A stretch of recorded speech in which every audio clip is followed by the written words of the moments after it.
So I was surfing through the magical lands of the internet and came across the fact that there's a lot of people getting into art and graphics and have a lot of questions about the differences between what raster graphics are versus vector and some issues when you convert to one and the other. And I looked around for a good resource that would kind of explain it in detail, but everything is very short and a little bit confusing in my opinion. So I decided I would give it a shot and see if I can explain it so that by the end of the video you will have a good understanding of what bitmap or raster graphics are, what vector graphics are, what's the difference, and maybe their application and what they're actually used for. So in order to do that, I wanted to begin with raster graphics because they're the more common type of graphic that you see out there. Whenever you see vector graphics implemented, say on a website or any kind of digital format, it's usually rasterized by then, meaning that it has already been converted to a bitmap from vector to implement into a website or whatever. So bitmap really is the most common type of visual element you'll see out there in the wild. So being that it's sort of like the one that I think makes more sense intrinsically, I wanted to start with that. So in order to illustrate, I have here a sprite that I made for a little, it's kind of like a little prototype game that I'm making. But because it's very low resolution, I think it has very clear edges because it's what they call a pixel art. It would be a good example to kind of show the nuances in kind of how the how raster graphics work. So what you're seeing here, this bitmap, is what they call raster, bitmap, so on and so forth. Pardon the redundancy. And raster graphics, the way that it works, if I enable my grid here, pixel per pixel, you will see that the way that the system illustrates anything on this little image has to fit within a certain grid. So what you have here is so many pixels being displayed horizontally, and then so many pixels being displayed vertically. So any type of color information, anything you draw on here, and I'm going to try to put this, in layman's terms so everybody. I'm going to attempt to make it as understandable as possible. Anything that you draw here has to fit within that grid. So if I grab my paint tool here, and I have to kind of change my presets here so that I can let's see, we have a pixel brush here somewhere there. So this brush will actually draw, if I zoom in a little bit more, you see that this brush paints pixel by pixel. Now, every single type of raster image that you find out there, no matter the resolution, works the same exact way. And these are very hard edges. And this pencil tool is designed to produce these very hard edges. But the truth is that any raster graphic works exactly the same thing. Is one, each pixel gets a certain value in hue, meaning, when I say value and hue, it really means any color and brightness and saturation variation, however you want to call that. So you only get one element per pixel, one color per pixel. So anything that gets created in this space is always bound to that rule. And that's the heart of bitmap or raster graphics, however you want to call it. It's all the same. And they all work the same. In this example, is very evident because it's very low resolution. And when I say low resolution, when you hear that, all it really means is resolution just means the amount of pixels across by the amount of pixels going up and down.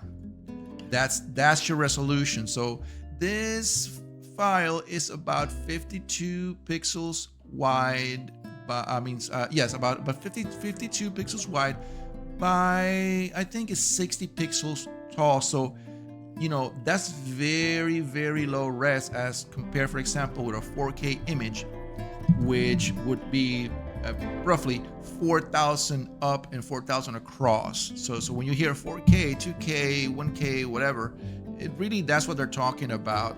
It's just how many pixels are being displayed horizontally and how many pixels are being displayed vertically. So that is raster graphics in a nutshell. In truth, there's not much else to it. And let me kind of clean up the mess that I made here. I might need this sprite later on, so let me just delete that, clean that up real quick.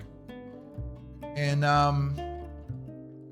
while I'm at it, I'm gonna use this to create another example that may illustrate things a little bit different. Because in truth, there is no other variation to this. Every single bitmap image that you see out there follows the same rule. So the advantages of raster graphics, and let me disable the grid here so we can get a better view. The advantages of raster graphics is that because we have that grid, where we put down all this color information, you can, like you see here, I have laid down a particular color as an outline. And then I have filled in the graphic with kind of like a neutral color, sort of like a base color. And then I have painted highlights and shadows to simulate or create the indication, an indication of depth. So that's what raster graphics are really good for. Here, the effect is very rough and very sudden. This shift between one color and the other, but that's because there's very few pixels for me to play around with and create what they call gradients. But as you make your image higher resolution, meaning you have more pixels across and going up and down, you have more room to kind of create transitions that look smoother. And now, when I was growing up, we used to play. I used to play Donkey Kong on the Atari 2600, and everything looked it looked worse than this actually. Pixels were huge, and there was hardly any color variations. Sprites were very monochromatic. Then as technology progressed, programmers, the game designers were able to use larger resolutions for the work, so better and more effective color gradations became available. So let me kind of illustrate that for you really quick, and I'm going to go through the steps. What I'm going to do is I'm going to create a new tab file, and what I'm going to do, I'm going to make this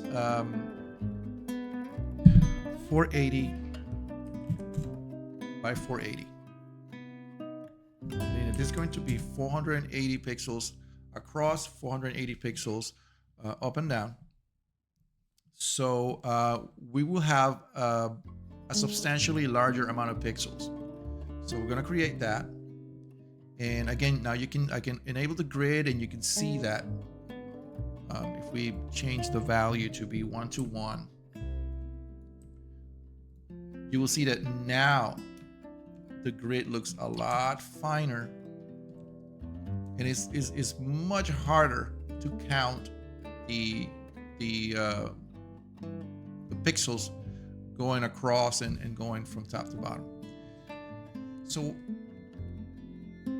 to make a comparison, let's copy the layer from this small low resolution image, and let's paste it in the higher resolution image.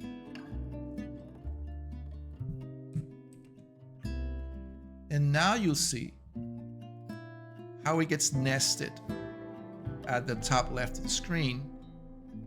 And you will notice that when we move this image, we imported this low resolution image element into our higher resolution image.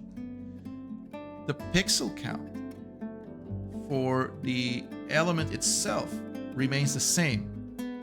So you can see that, you know, we created this larger, much larger image. Okay. And then we move this lower resolution image, and it has snapped all the pixels in the grid. Of course, because its relative size is so much smaller, it only occupies a small portion of the overall image. So now, here is you know, what I want to show you here is how gradations are created when you're dealing with pixel art. So I'm scaling this up, and what happens now, you've probably seen this in video games, you get what's called aliasing, and you still have those hard edges. But whereas before, this square here was just 1 pixel, now it's like 3, 6, it's actually 9 pixels across. So what happens now is that you can create gradations. I'm gonna try to illustrate that as best I can. So now, see, I can blur the edges and create the illusion of a smooth transition. So you look at it, oh well, that looks like, you know, it looks like continuous, what they call continuous tone in photography, but it's actually not. What's happening here is you have a general value of blue, or in this case you have blue here and you have black here. So each pixel can only have 1 color. There's no gradation per pixel. Every pixel only has 1 color. What happens is that because you have more pixels, you can have a pixel that is a certain color, and then you'll have a pixel adjacent to it that is a slightly different color, and so on and so forth. And the pixels will kind of, you know, be like a variation of color, you know, over time, over that space, and it creates the illusion of a gradient. But there's no real gradients in digital graphics. Everything is like step next to the other. But that is both the advantage of pixel graphics And at the same time, it's the problem with it. Because as you can see, when I zoom out, everything makes sense. It looks natural, almost like I put water over paint and I kind of watered it down and smudged it. But now when you get closer to that, you start to see the pixel effect. It's called aliasing. So what's happened here is I have taken a low resolution image, I've blown it up, and then smudged it all up to simulate a smooth transition between colors. But when you get closer, the closer you get, the more evident it becomes. And that's the advantage and disadvantage of raster graphics. So that being said, we can move on to vector graphics and start drawing comparisons. So here we are in Inkscape, which is a fantastic freeware vector illustration program. Much like Krita, is an absolutely wonderful bitmap manipulation program. And what we're seeing here is this Fox illustration that I created a while back.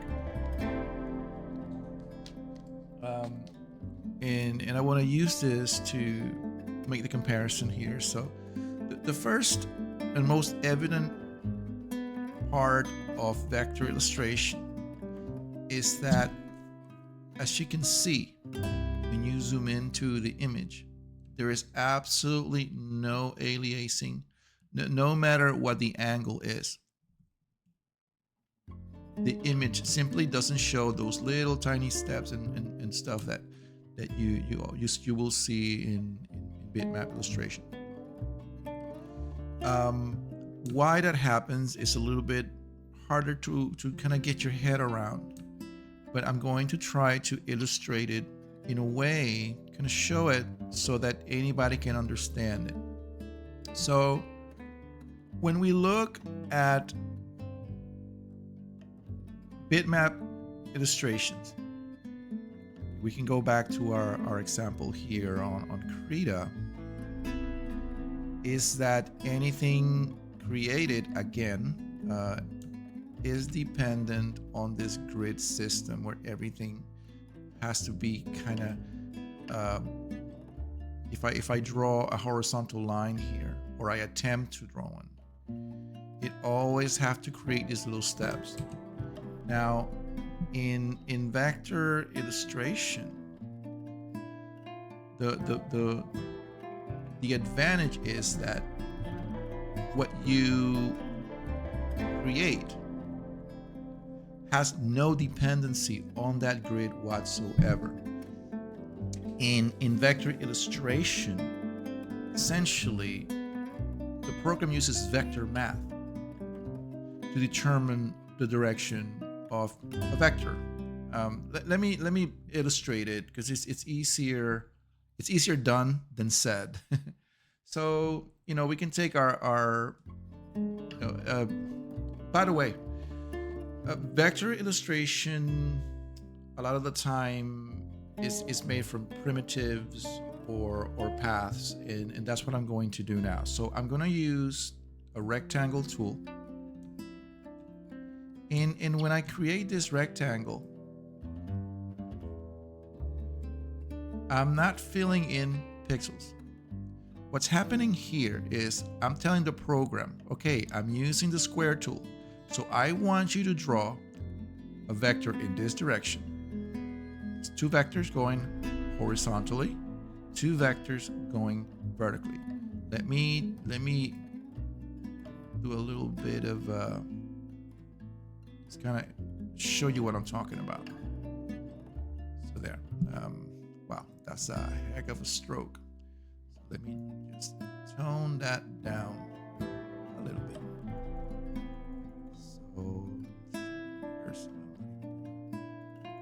there. So what I'm doing here is I'm telling the system that this outline has to be thinner, but nothing is really being drawn in pixels.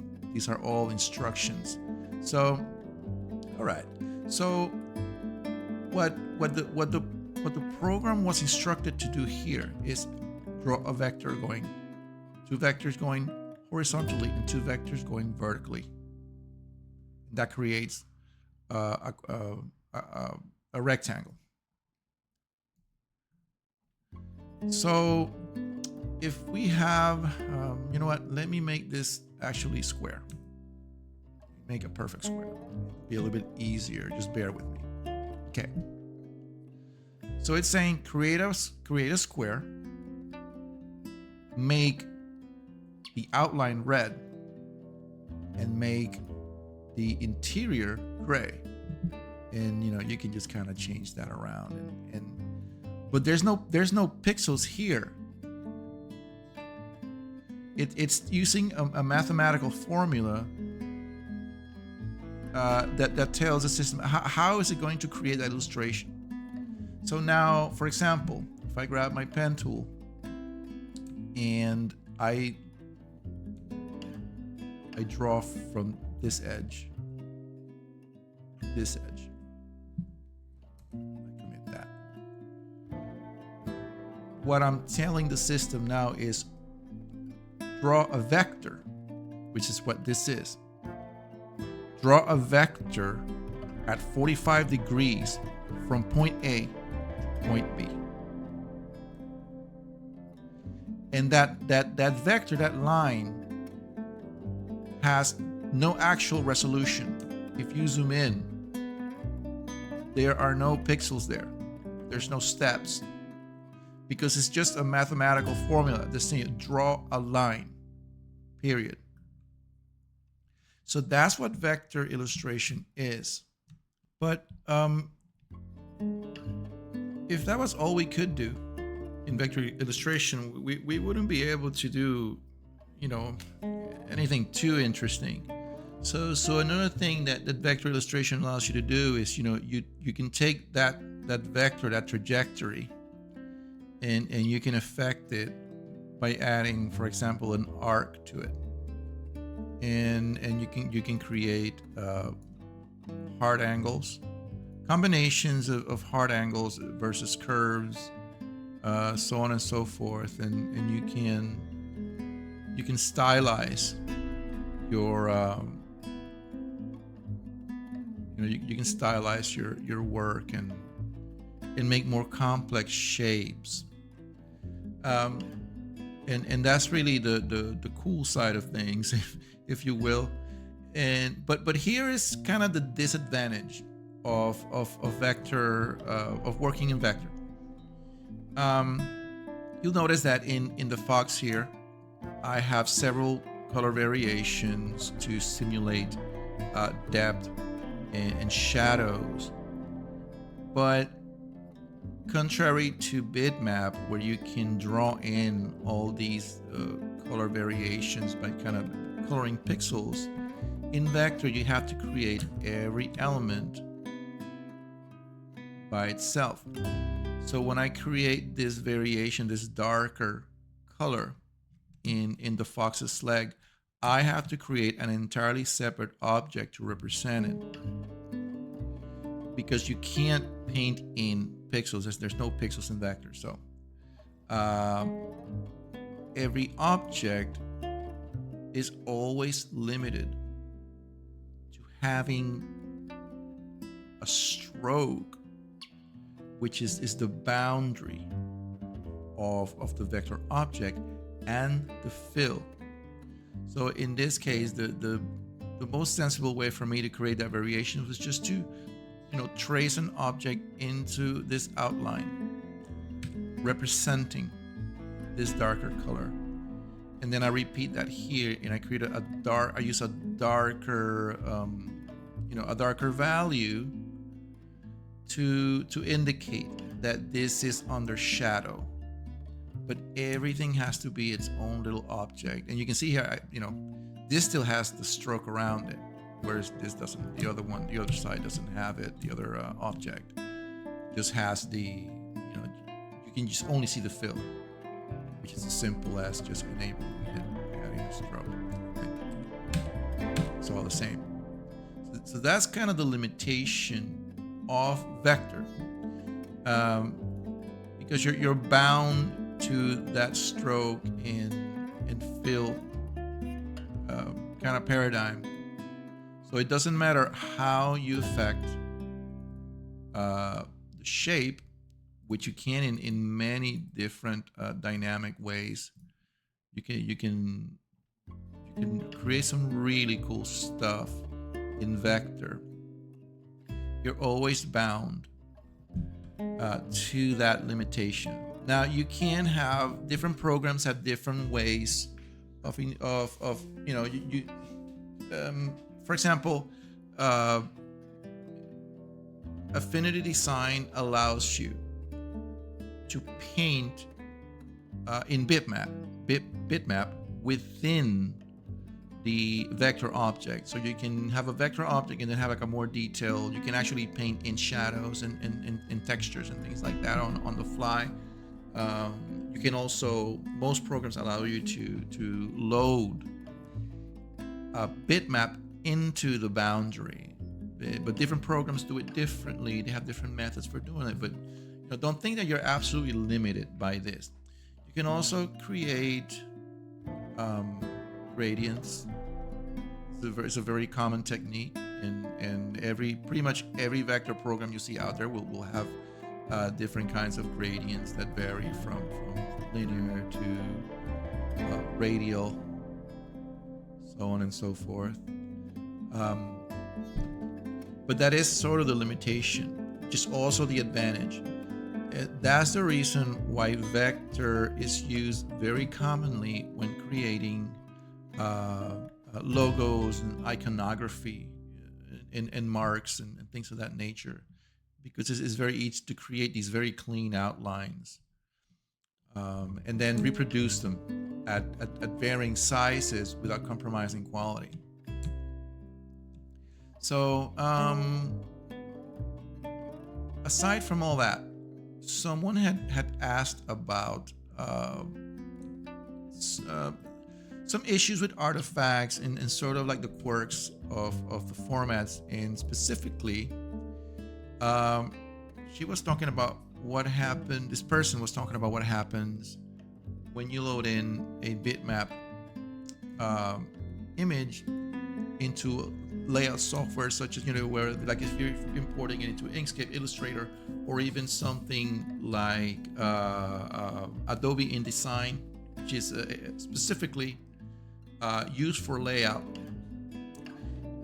In which case, programs like InDesign or Affinity Publisher are not really designed to allow. It doesn't really allow you to edit the elements. It's about the arrangements of the elements.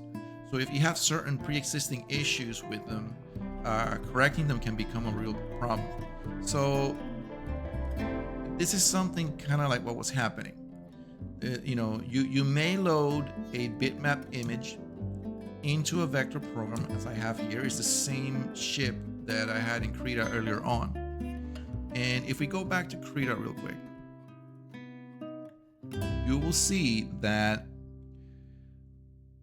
around the ship we have this transparency. This is called these pixels that are invisible,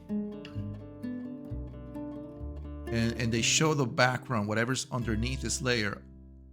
They have an alpha channel assigned to them, and alpha just means, it's a fancy way of saying that the pixels are transparent. So these pixels are completely transparent, meaning that they have no color information and they display as transparent. But because of the resolution dependency,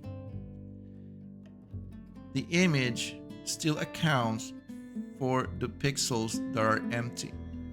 So when you bring that into layout software, what's going to happen is that your image will have this extra space here. So if you want if you want this ship to have a certain size, and you need this to fit precisely, you make it trouble because the actual size of the image is accounting for the empty space around the ship. So to fix that, you would need to come back into Krita, for example, or Photoshop or GIMP or whatever you like to use. And then what you would do is you would crop the image. So you clean it up and you get rid of this. And then when you bring it back up into Inkscape, the outline of your image will match the size of your ship. Now, in my case, I did this purposefully because this is animated and there's elements like the kind of like the flames going out of the boosters here. They animate. So I needed that extra space to include that there, even though it's not present now, but that's why I have that space. But I wanted to use this to illustrate that, how you would need to kind of clean that image up before you bring it in. Or there's also another technique that you can use, not as precise, but it can get you there if you need to do it. Now, because I use so many different programs, I sometimes forget how to do certain things in different ones. A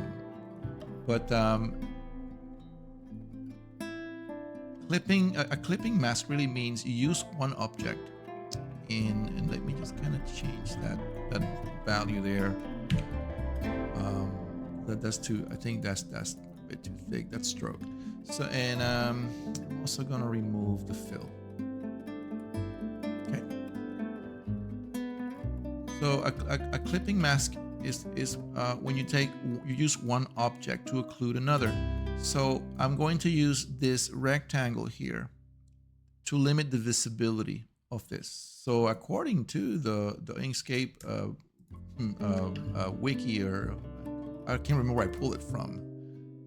It's the manual, the online manual for Inkscape. As you select both objects, and you go to Object and you go to Set. I can't find it. Or Object, Pattern, Clip. Oh, there you go. Set Clip. And now, as you resize, goodness gracious, we all make mistakes. During outline mode, you can see, this is the image, and then this is the clipping object, which for some reason I cannot select. I can't select the overlapping.